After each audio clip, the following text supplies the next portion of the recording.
Hello mga ka-farmers, meron nga nagtanong sa atin kung magkano daw ang magpa-EI. Iba-iba ang presyo niyan mga ka-farmers, depende sa lahi ng inyong bibilhin. Meron ding mura at meron ding mahal, depende din yan mga ka-farmers sa brand ng inyong gusto. Ang kilala dito sa atin mga ka-farmers, yung Europil at saka yung Semen Cordona. May large white, landrace, durok at petrine durok. Medyo mahal nga mga ka-farmers yung large white, landrace at durok. At medyo mura naman mga ka-farmers yung petrine durok. Pero kung gusto niyo naman mga ka-farmers na mas makamura pa, meron naman mga nagbebenta din ng mga pansarili nila. Halimbawa yung may mga sariling barako, ang mga yan nga ay nagbebenta din ng EI. So meron dyan na mura.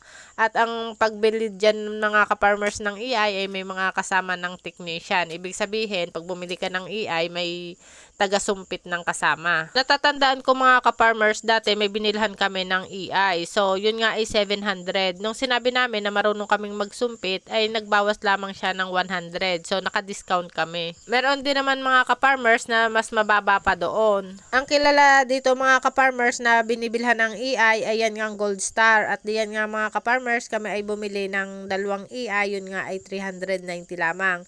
Pwede ka diyan mga ka-farmers mag-request kung anong lahi ang gusto mo. Kung hindi naman kayo mga ka-farmers marunong magsumpit, meron din dito mga ka-farmers nagbebenta ng EI at yan nga ay si Ruel Insyong. At kapag bumili nga kayo mga ka-farmers dyan ng EI, may kasama nga yan technician na taga-sumpit. At kung kayo ay malapit lamang mga ka-farmers dito sa amin, ay di yan ay i-deliver na sa inyo. So, bali lahat naman mga ka-farmers, pwede ka mag-request ng gusto mong lahi. Yun nga lamang minsan maghihintay ka.